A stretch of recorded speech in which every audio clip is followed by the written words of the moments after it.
Buenas, en el aire nuevamente su espacio Cerrando la Noche, que llega a sus hogares a través de las señales de Carivisión, Canal 26, Sistema de Cable Tricón, 67 de Aster. Como todas las noches, en compañía de don Giovanni Almonte. Gracias, don Junior Espinosa, y a los amigos televidentes que siempre nos sintonizan. Y como siempre, pues encantado de compartir esta obra con ustedes para que se lleven una impresión de lo que está pasando en el país y en algunas partes del mundo. Así es, y recordar a la audiencia que puede sintonizarnos a través de nuestra página web www.carevision.com.do.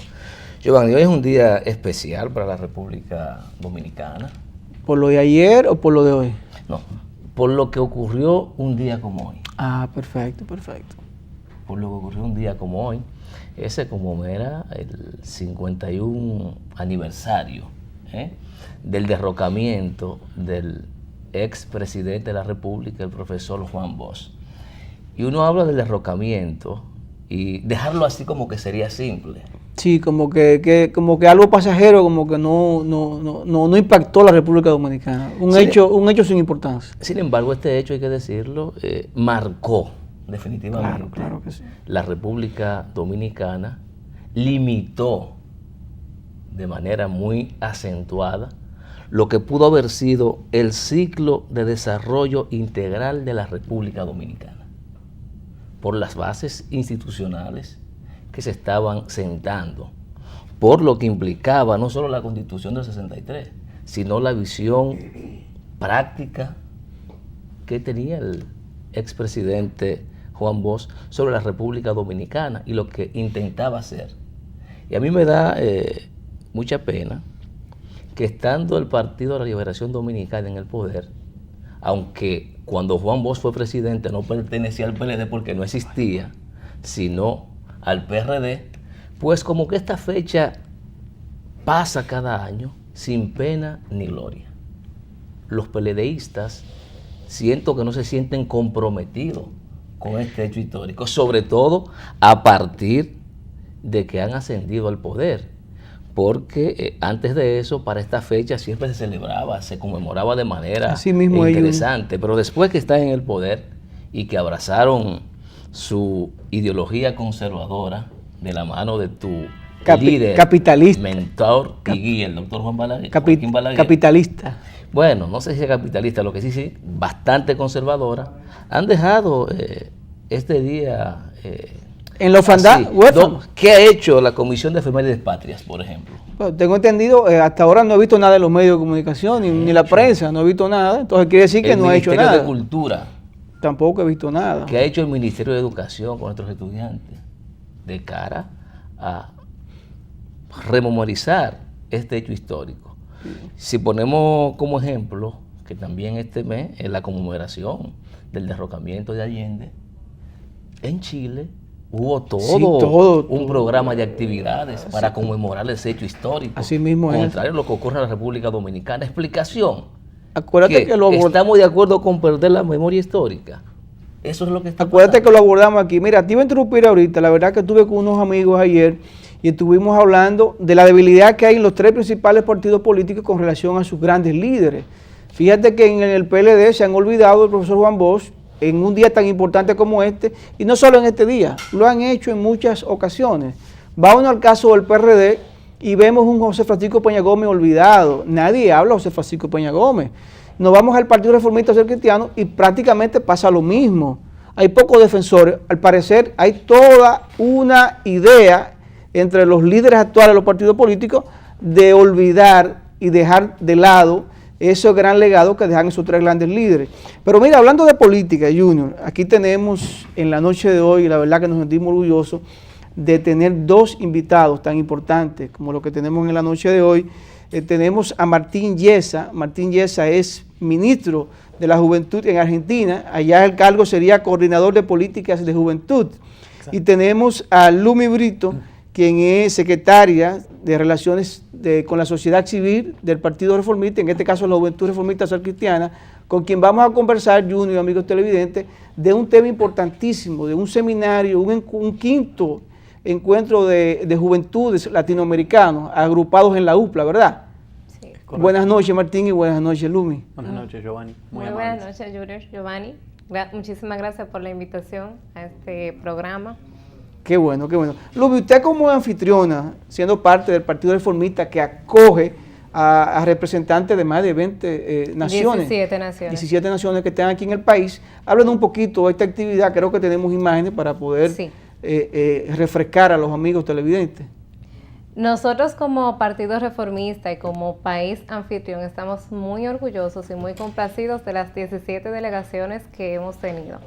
En el día de hoy se han llevado a cabo 5 conferencias con una participación excelente. Los invitados iniciaron a llegar ayer, son jóvenes muy capacitados, muy afables, buscando soluciones a la problemática que tiene toda Latinoamérica y han sido participantes magníficos. De este seminario van a salir muchas cosas buenas. Perfecto. Tengo entendido que el seminario empieza hoy jueves y concluye el domingo. Inició formalmente hoy. Los participantes iniciaron a llegar ayer y concluirá el domingo en un acto en el Partido Reformista al mediodía. Sí, hoy el seminario se está llevando a cabo en el Hotel Plaza Naco. En el Hotel Plaza Naco.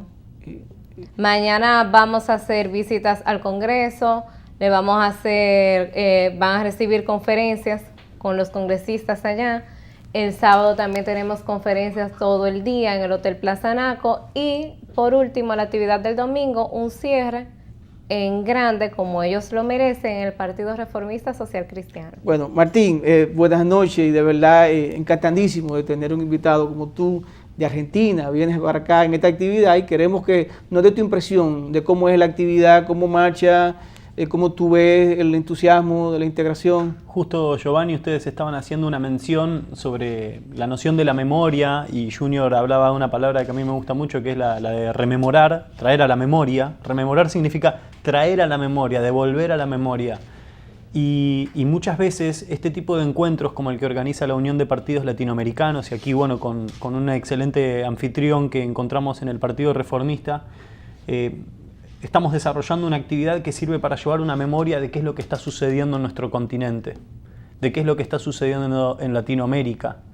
Usted sabe que por una condición de las diferencias en los términos de desarrollo, de cómo ha ido evolucionando América Latina en los últimos años, nosotros convivimos con el pasado, con el presente y con el futuro en nuestro continente. Están los 3 tiempos en función de cómo se han ido desarrollando, ¿no es así?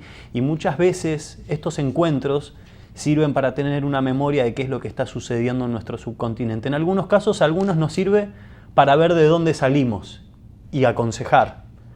Y en otros casos también nos sirve para ver hacia dónde podríamos ir, que es miren lo que hicieron allí, miren lo que hicieron en ese país, miren cómo resolvieron este problema que nosotros estamos enfrentando hoy. Por eso yo digo, este ejercicio también está vinculado a una rememoración. Es rememorar qué es lo que está sucediendo en América Latina, es encontrarnos, es intercambiar opiniones, es formarnos, es nutrirnos de la mirada del otro, es ver cómo vive el resto, ver cómo piensa el resto, cómo enfocan los problemas, y ahí es donde nos damos cuenta de que los problemas son muy simples y en general son los mismos los que tenemos los hermanos latinoamericanos. Y aquí sí, más allá de las diferencias de desarrollo, tenemos problemas con el narcotráfico, tenemos problemas con la desigualdad, tenemos problemas de redistribución económica, tenemos problemas con que los gobiernos populistas o de tipo populista no han resuelto la dicotomía de cómo hacemos para desarrollarnos como país quitándole a los que más tienen para poder darle al que menos tiene, pero cómo hacemos para que el que menos tiene pase a tener algo. Esa es una ecuación que los gobiernos populistas no han sabido resolver y ese es un factor común en América Latina. Así que lo vemos con muy buenos ojos y muy gratamente sorprendidos, sobre todo por los valores que representa el Partido Reformista.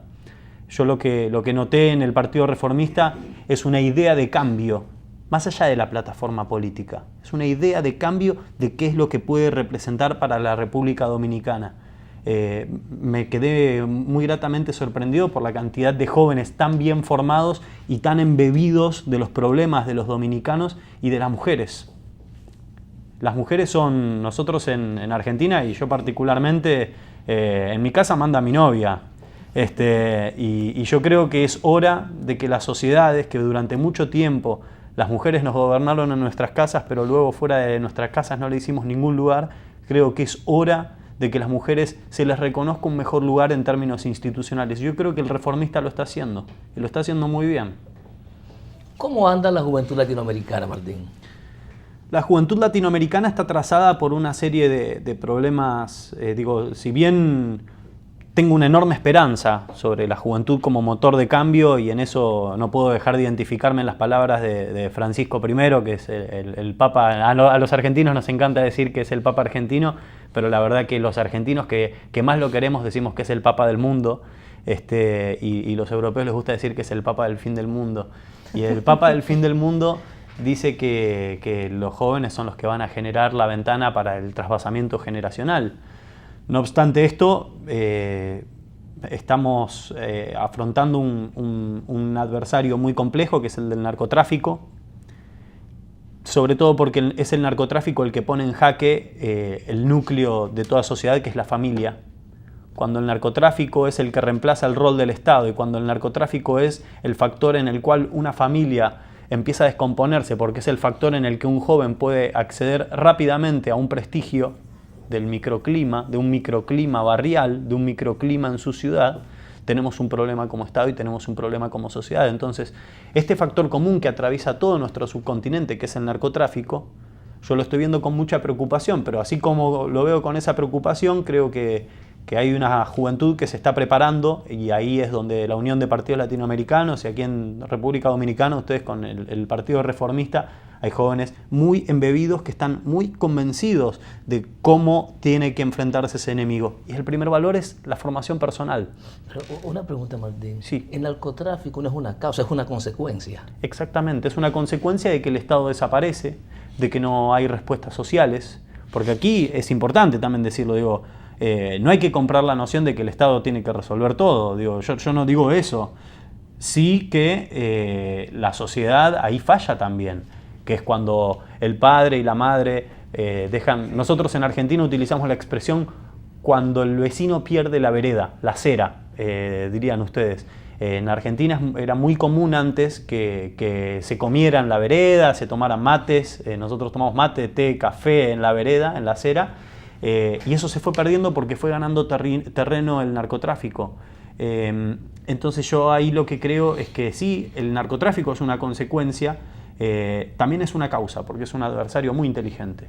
Y muchas veces hay países muy prósperos que son tan prósperos que por inocentes también pecan a veces. Y en Argentina les puedo asegurar que nunca pensamos que íbamos a tener el nivel de narcotráfico que se ha desarrollado en estos últimos 20 años. Pero nos tocó.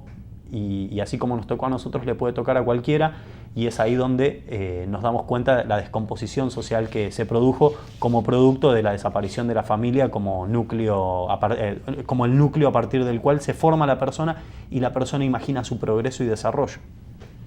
Perfecto. Lumi, ya para concluir esta interesante entrevista, dando un pequeño esbozo de las actividades de este quinto encuentro de jóvenes latinoamericanos agrupado en la UPLA.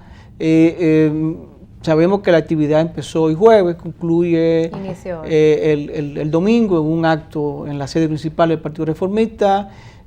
¿Cómo serán todos estos encuentros? Vuelvo otra vez un poquito, recapitula para los amigos que sintonizaron un poquito tarde y que se lleven una idea de lo que es esta actividad tan importante de partidos latinoamericanos. Bien, la actividad se le dio formal inicio el día de hoy. Son de 4 a 5 conferencias por día, con todas las 17 delegaciones, más los jóvenes dominicanos que estamos participando en las conferencias. Estas conferencias serán jueves, viernes y sábado, con una clausura con alrededor de 300 jóvenes en el local principal del Partido Reformista, en la San Cristóbal con Tiradentes, alrededor de las 10 de la mañana del domingo. ¿Cuáles partidos nacionales participan del encuentro? Nacionales está la Fuerza Nacional Progresista y el Partido Reformista Social Cristiano. Bueno, gracias de verdad, Martín. Si tiene alguna exhortación a los jóvenes aquí en República Dominicana, los micrófonos están abiertos, cualquier mensaje. Sí, es muy importante y más por la situación que está atravesando la República Dominicana y que atraviesan otros países de la región, que se animen, porque el principal enemigo no es el narcotráfico, no es la desigualdad, no es la desigualdad económica, no es la falta de libertad. El principal enemigo es la apatía, es estar desinteresado. Porque uno después puede ser más liberal, puede ser más conservador, puede ser más revolucionario, socialista, comunista, pero no puede ser apático. Porque cuando uno es apático suceden las cosas y un día se desayuna con que la cosa cambió y cambió para mal. Entonces, si quieren que la cosa empiece a cambiar para bien, que se involucren, que rompan la apatía, que se interesen, que miren al otro, que dejen el celular 5 minutos al día y cenen con su familia, que vean a sus amigos, que escuchen a sus vecinos. Yo creo que el principal deber que tienen los jóvenes hoy, y si pudiera decirle a los dominicanos con los problemas que tienen, es que recuperen la capacidad de mirar al otro. Y que al ver al otro no se vea solamente un problema, sino que se vea la solución. Bien, gracias a Martín Yesa y a Lumi Brito por habernos acompañado en esta parte del programa. Vamos a una pausa y en breve continuamos con Cerrando la Noche.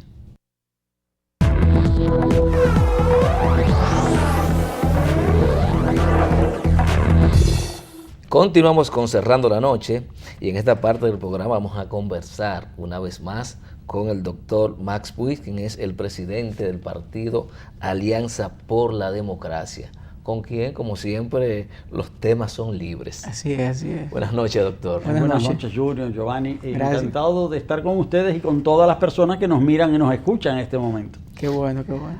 Así es. Doctor, 51 años del golpe de Estado, yo digo a la democracia y al profesor Juan Bosch. Lectura histórica de eso hoy día. Indiscutiblemente que el golpe de Estado que derrocó el gobierno constitucional del profesor Juan Bosch le hizo un gran daño a la sociedad dominicana. Hay que recordar que la dictadura de Trujillo concluyó con la muerte del dictador, ¿verdad? Con el ajusticiamiento de Trujillo. Sin embargo, todo el aparato represivo y toda la organización de la dictadura quedó en pie. Y el golpe de Estado contra el gobierno del profesor Juan Bosch produjo en primer lugar,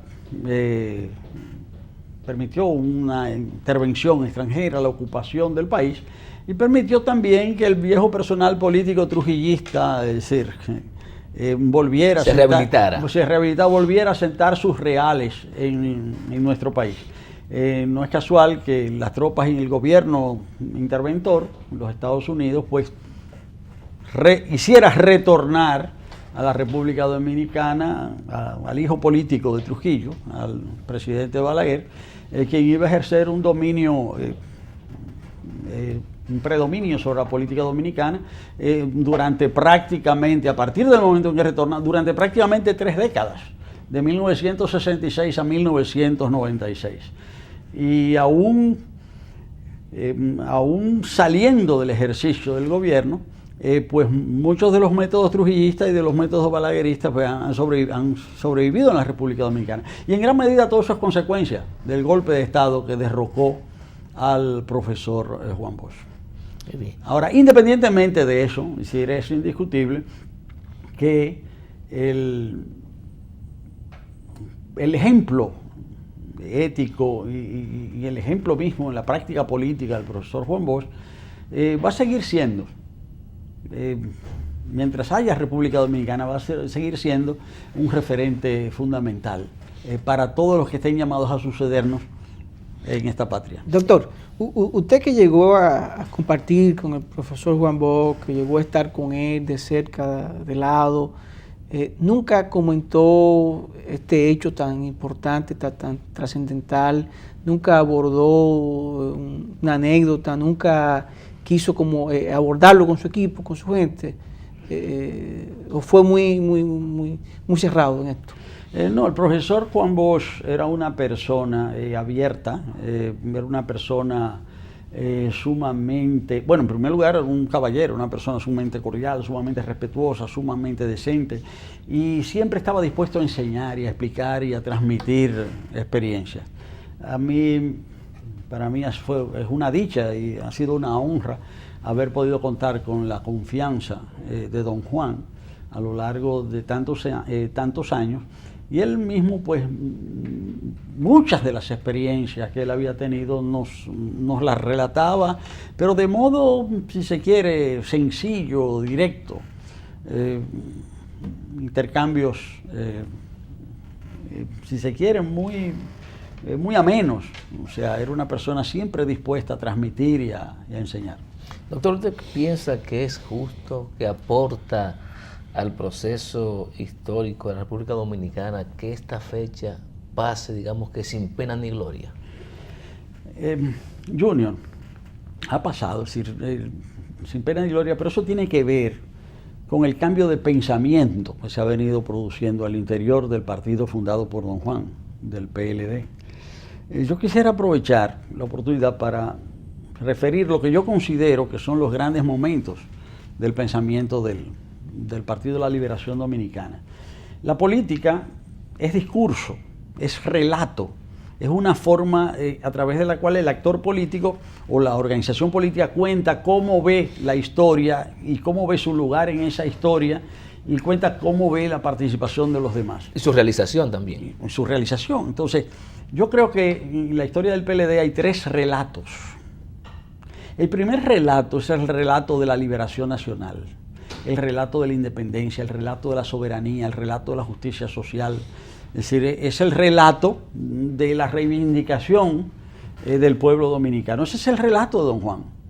Es el relato de la estrella vietnamita, es el relato de las luchas de liberación nacional, es el relato de las revoluciones cubanas y nicaragüenses como referentes. Ese es el primer relato.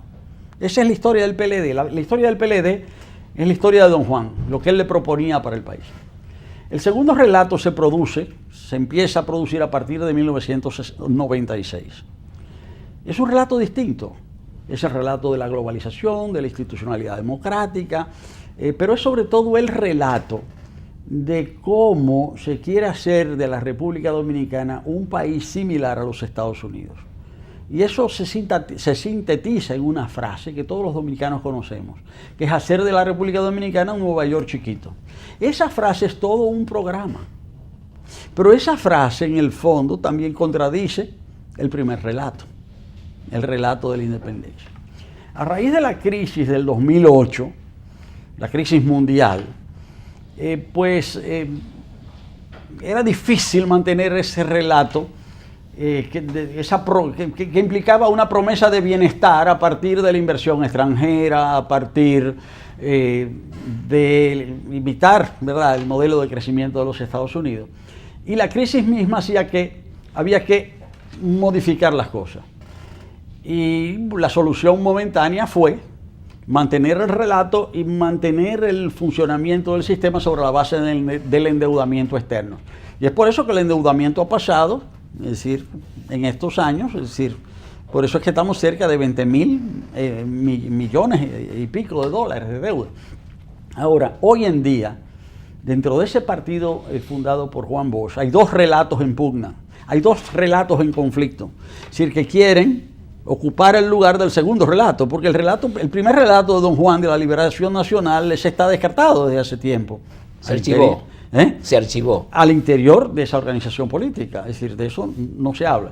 Pero el segundo relato, el relato del Nueva York chiquito, hoy día hay dos relatos concurrentes que tratan de ocupar el lugar. Uno es el relato que ha querido vender el presidente Medina del PLDismo humano, es decir, el presidente sencillo, cercano, que está interesado por los pobres, que quiere ver cómo las cosas mejoran. Y el otro es el relato del recorte de derechos, el otro es el relato represivo, el otro es el relato de la negación de derechos, es decir, negar los derechos de los dominicanos de ascendencia haitiana, negar los derechos de los ciudadanos de querellarse, negar los derechos laborales hasta ahora conquistados, es decir, negar los derechos de las mujeres.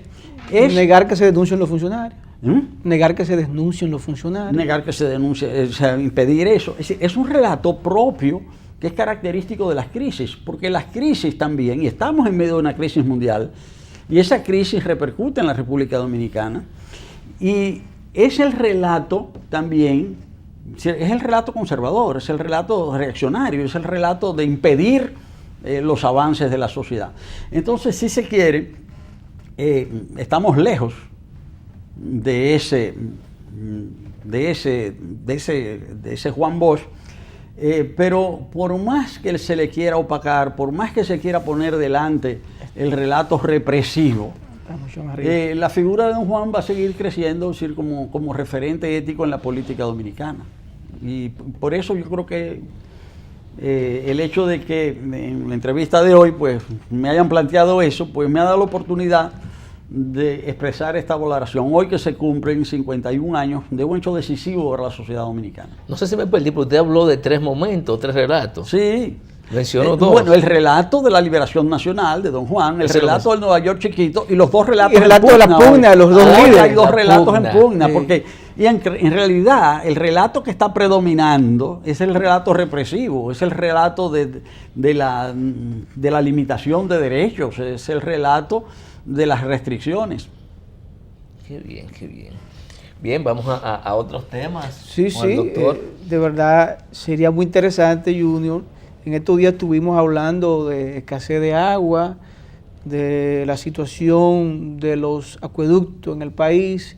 Recientemente estuvimos hablando de las presas, de que no está lloviendo lo suficiente para que las mismas puedan contener el agua, que es tan vital para la vida humana. Y la verdad que yo sé que usted ha estado muy ligado a esto de medio ambiente, recursos naturales. Y yo tengo una preocupación, doctor Mapuy, y una preocupación de verdad que quiero externarla a todos los amigos televidentes. ¿Qué va a pasar de República Dominicana cuando nosotros acabemos con los pocos recursos naturales que tenemos? Cuando agotemos esa cantera que tenemos, que parece inagotable, pero se va a acabar.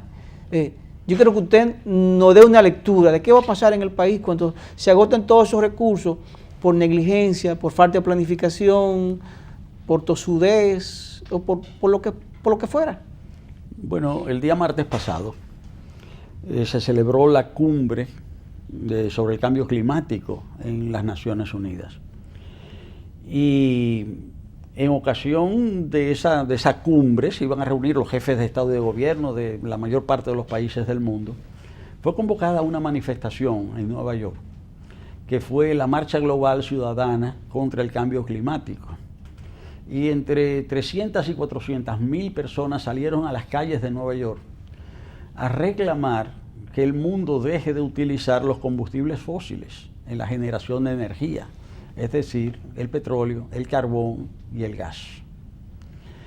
Y porque ya se sabe, ya hay certidumbres científicas de que el uso de estas fuentes de generación de energía contribuye de manera decisiva al deterioro al deterioro del planeta. Ya se sabe que la mitad de los llamados gases de efecto invernadero en un país como la República Dominicana son generados producidos por las plantas de generación de energía de petróleo y de carbón y de gas. Entonces el mundo entero, es decir, está reclamando, ¿verdad?, que se ponga atención a esto, porque el cambio climático tiene toda una serie de consecuencias. Es decir, es que al igual que pasa en un invernadero, estos gases crean como una especie de capa, y esa capa hace que todo lo que esté al interior de la capa, todo lo que esté al interior del invernadero, se caliente. Entonces el planeta está como en un gran invernadero, se está calentando, se están derritiendo los polos, los glaciares, se están derritiendo, se están calentando los mares, y esto tiene una conclusión, una consecuencia directa, y es que los llamados fenómenos atmosféricos extremos, entiéndase, ciclones, tormentas, sequías, frío, estos fenómenos atmosféricos extremos se hacen más frecuentes, menos previsibles, más potentes y por consiguiente más destructivos. El poeta nacional don Pedro Mier dijo que éramos un país colocado en el mismo trayecto del Sol. Lo que él no escribió en su lenguaje poético es que también estamos colocados en el trayecto de los huracanes tropicales.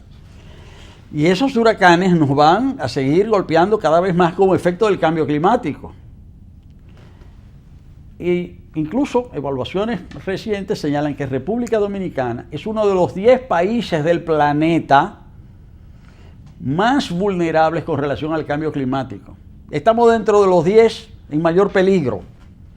Y otra cosa, entre los 10 hay uno, que es nuestro vecino país, que también está entre los 10.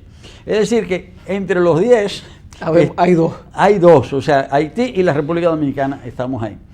Y esto es una situación sumamente grave, deberíamos ser los más preocupados, es decir, por esa situación tan grave. Pero pareciera como si eso no importara. Por eso es que yo he estado señalando que el gobierno de la República, es decir, es absolutamente insensible con respecto a los temas ambientales. Y esa insensibilidad nos cuesta caro. Es decir, porque si no se toman medidas, pues esto va a significar daños terribles. Se calcula que de seguir la situación del planeta, la situación actual, para el año 2100, el nivel de los mares habrá aumentado entre 8 y 95 centímetros. Pero 95 centímetros es 1 metro, prácticamente. Y eso significa que en el año 2100, si se da ese fenómeno, habrá desaparecido el 13% del territorio nacional, anegado bajo las aguas, sobre todo en regiones como Montecristi, el Bajo Yuna, es decir, todo eso va a ser cubierto por el mar. Entonces, ¿cómo es posible que nosotros no le pongamos atención a eso? Cuando hay millones de manifestantes que en el mundo entero están planteando que se acabe con la generación de energía, con el petróleo y el carbón, y aquí estemos pensando en meter plantas de carbón. ¿Y qué podemos hacer nosotros, ya desde el punto de vista local, en función de esa afectación que vamos a tener, para por lo menos prevenir, si es posible, estas consecuencias? Bueno, en primer lugar, hay medidas estratégicas que tomar. Y también hay medidas de orden práctico, inmediata, para por lo menos limitar o mitigar los efectos de un fenómeno como este. Medidas de carácter estratégico. La República Dominicana tiene que pensar como está pensando el resto del mundo, en el sentido de que debemos dejar de lado los combustibles fósiles. Hay que pasar a las energías renovables, hay que pasar a las energías limpias, hay que generar electricidad con el sol, con el viento, con la hidráulica, con la fuerza del mar, es decir, y hacer como los otros países por el camino que están tomando. Ejemplo, en esa cumbre de las Naciones Unidas, el martes pasado, Naciones Unidas invitó 10 países piloto, 10 países modelo. Y esos 10 países modelos, hay uno muy cercano a nosotros, que es Nicaragua. Y Nicaragua en 6 años ha elevado las energías renovables de ellos a más de un 60% de la matriz.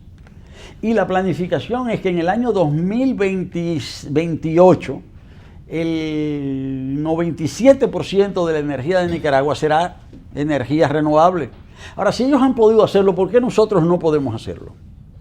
¿Por qué nosotros estamos aferrados a posiciones retrógradas? ¿Por qué queremos meter el carbón en una isla pequeña?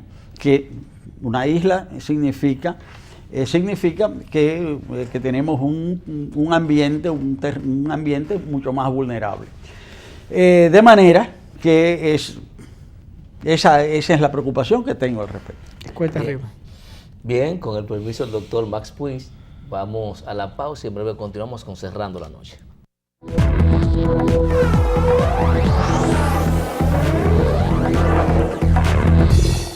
Continuamos con Cerrando la Noche y esta interesante conversación con el doctor Max Puig. Hay que recordar que es el presidente del partido Alianza por la Democracia.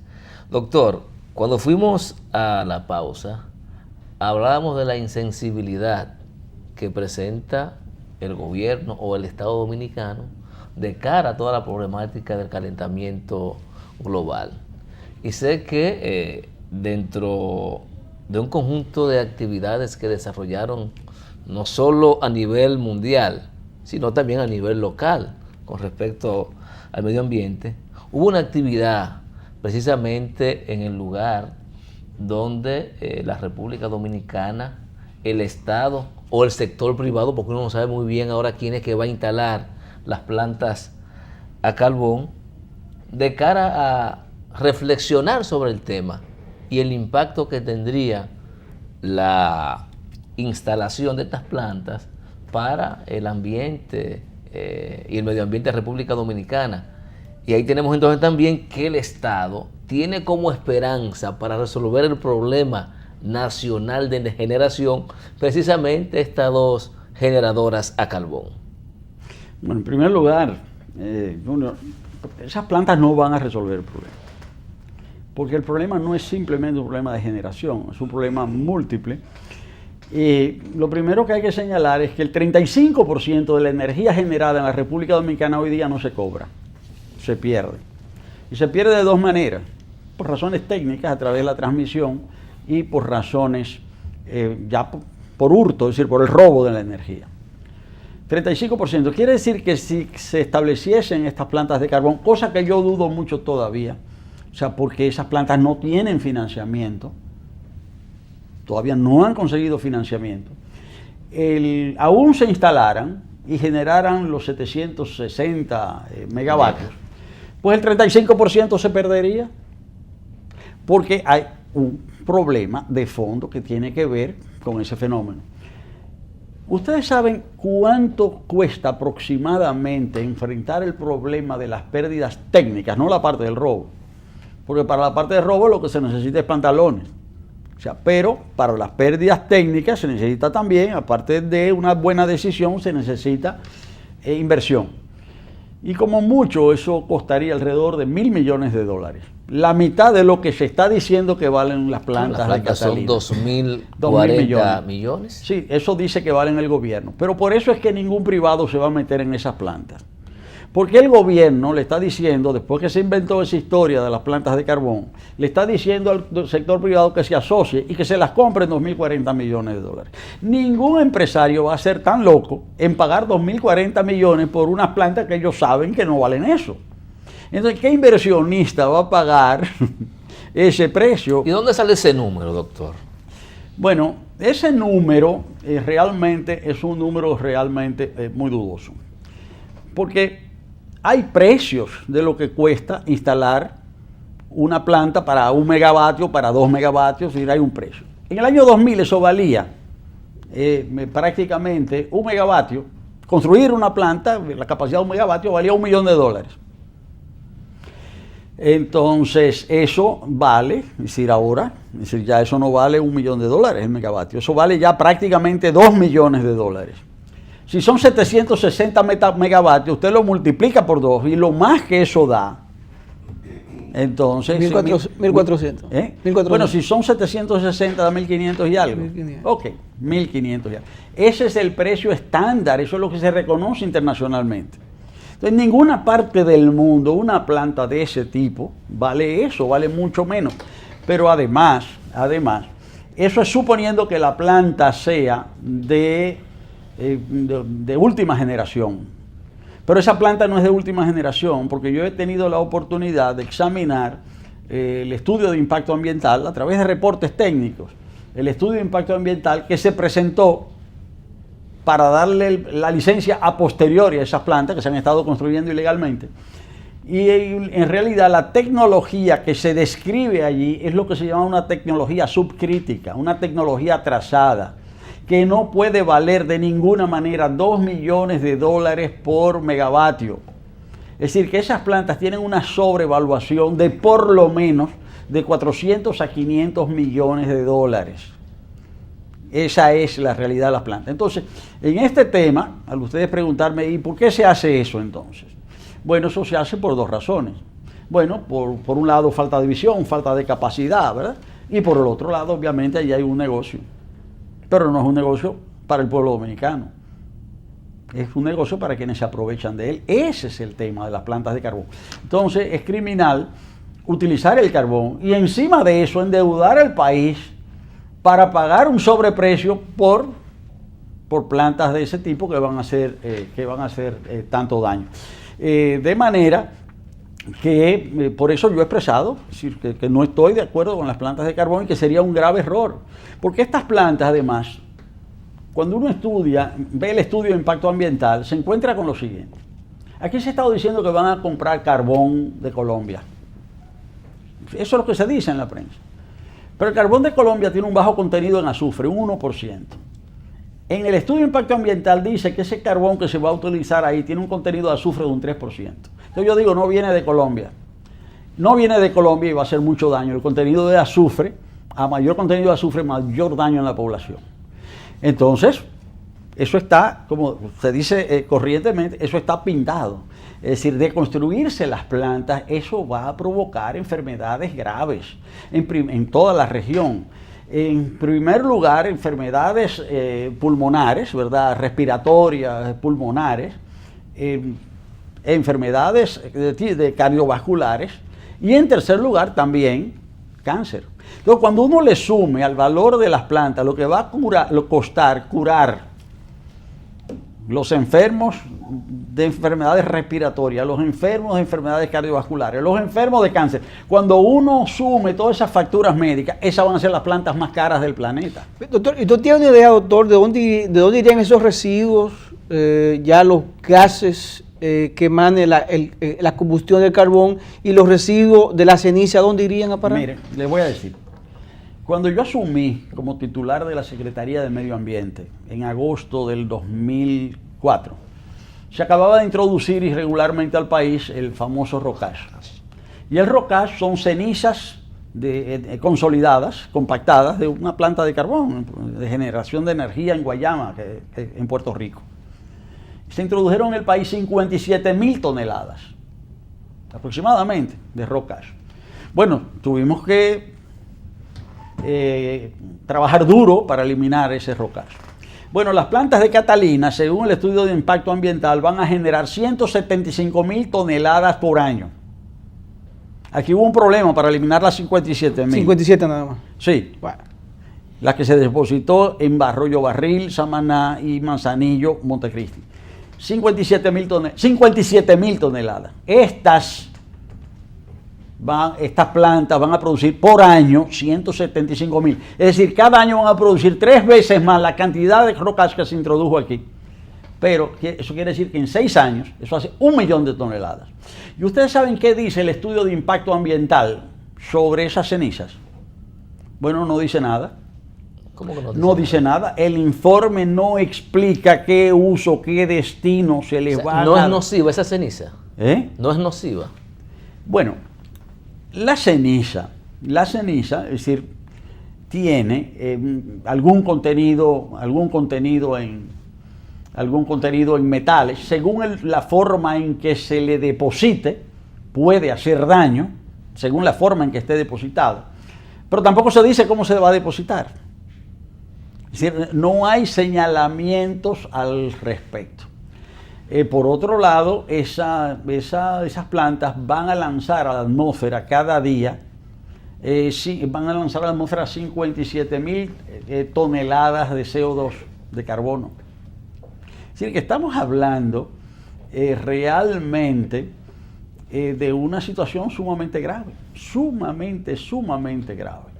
Ahí no se explica, dicen en el mismo estudio de impacto ambiental, que se va a construir un muro de 10 metros de altura frente al mar, donde van a estar las plantas. ¿Por qué?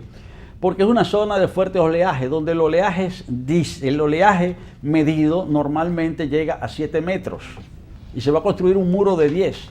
Esas plantas no están garantizadas. Ese es el peor lugar del mundo, de la República Dominicana, para hacer esas plantas. Yo estoy en contra de las plantas en sentido general. Si no es la consecuencia. Yo no quiero que las hagan en ninguna parte de la República Dominicana, pero el peor sitio para hacerlas es Punta Catalina. Es decir, es un sitio vulnerable, es un sitio frágil, pero además, como los vientos en la República Dominicana van del sureste, es decir, van desde el este hacia el sureste, ¿verdad? Los vientos vienen, ¿verdad?, desde Puerto Rico. Es decir, por eso llegó Cristóbal Colón aquí. es decir, por los vientos alisios, porque los vientos vienen desde África, ¿verdad? Y luego remontan. Entonces esos vientos, todas las emanaciones de la planta de Punta Catalina van a ir directamente hacia Baní, por la corriente que tienen los vientos en ese lugar del país. Es el peor sitio para instalar las plantas. Yo sé que los senadores, diputados de Baní no le están haciendo caso a eso, y yo sé que mucha gente de Baní está embobada, le están diciendo que eso va a dar empleo. Yo lo sé. Pero por el hecho de que todo el mundo esté equivocado, o la mayoría esté equivocada, allá yo no me voy a callar. No. Ya. Bueno. Y entonces, ante esa situación, a veces uno se pregunta, al momento de tomar decisiones, ¿para qué sirven los estudios y para qué sirven los ministerios? Si las cosas son como usted la ha planteado, evidentemente que son inviables esas plantas. Pero el Ministerio de Medio Ambiente, usted me dirá, bueno, él está de acuerdo con ¿qué ha dicho? No, pero es que el Ministerio de Medio Ambiente otorgó una licencia irregular 9 meses después de haber comenzado la construcción de la planta. Y eso es ilegal. El artículo 40 de la ley 6400, que es la Ley General de Medio Ambiente y Recursos Naturales, es muy clara. Es decir, que una obra de esa envergadura no puede comenzar sin licencia o permiso ambiental. Y actuaron 9 meses sin la licencia y finalmente otorgaron una licencia mostrenca, una licencia irregular, sin cumplir con todos los requisitos necesarios para que ésta pudiese ser otorgada. Y los movimientos que se oponen a esta planta por la característica y el impacto que ha de tener, no solo para la zona, sino para la República Dominicana, han acudido ante las autoridades judiciales de cara a conseguir o gestionar algún amparo. Bueno, se han tomado algunas iniciativas, se ha creado un Comité Nacional de Lucha contra el Cambio Climático. Este comité convocó a una manifestación en el cruce de Catalina el domingo pasado. Se hicieron otras manifestaciones, pequeñas manifestaciones en diversos puntos del país, de los que la prensa no ha dado mucha referencia. Yo fui a acompañarles un buen rato el domingo, porque yo soy solidario de esa causa. Yo creo que las plantas van a hacer daño, y creo que si considero eso, tengo que decirlo, tengo que expresarlo. Y fui allí, y ellos también, el comité como tal, ha estado tomando medidas. Se reunió en esta semana con las diputadas Guadalupe Valdés y Minú Tavares Mirabal, que han constituido el bloque parlamentario por la democracia y la institucionalidad, y a través de ellas el comité ha pedido reunirse con la Comisión de Medio Ambiente y con la Comisión de Energía de la Cámara de Diputados, y el próximo lunes tengo entendido que ya ellos se van a reunir con la Comisión de Medio Ambiente y que van a adelantar otras propuestas. Ellos tienen un estudio muy completo acerca de los daños que producirían las plantas de Catalina en caso de ser construidas. Pero todavía no se sabe siquiera si las van a hacer. Es que esas plantas no tienen financiamiento siquiera, porque ha habido mucha falta no ha habido ninguna transparencia con relación a ese proyecto. Giovanni. No, la verdad es que cifrar las esperanzas de resolver el problema eléctrico en algo que al final no pudiera hacer más daño que bien, yo creo que es algo errado. ¿Y por qué no simplemente decir quienes propusieron esto que están equivocados y buscar otro método? Yo creo que la alternativa será buscar otro método. Sí, además que hay respuestas. Yo creo que como los demás países de la región, la República Dominicana debe optar por las energías renovables. En primer lugar, en lo que logramos producir ese cambio de la matriz, podemos utilizar de manera transitoria el gas y tomar medidas inmediatas. Lo primero que hay que hacer aquí es dragar las presas, porque están sedimentadas. Es decir, las presas de la República Dominicana, las que están en capacidad de producir energía, están sedimentadas, es decir, hay que dragarlas. Es decir, hay medidas que se pueden tomar inmediatamente para empezar a resolver el problema, sin endeudar el país por $2.000 millones por unas plantas que no lo valen. Bueno, Giovanni, doctor, quisiéramos seguir analizando estos temas, pero... No, yo espero que el próximo tema, Junior, que abordemos con el doctor Magpuy sea el tema de la ley de partidos políticos, cuando vuelva otra vez como invitado. Sí, yo pienso que la parte, aunque esto es política, pero la parte política cruda está pendiente para una próxima ocasión. Así que gracias al doctor Magpuy, es presidente del partido Alianza por la Democracia, por habernos acompañado esta noche. Mañana nuevamente estaremos con ustedes en Cerrando la Noche.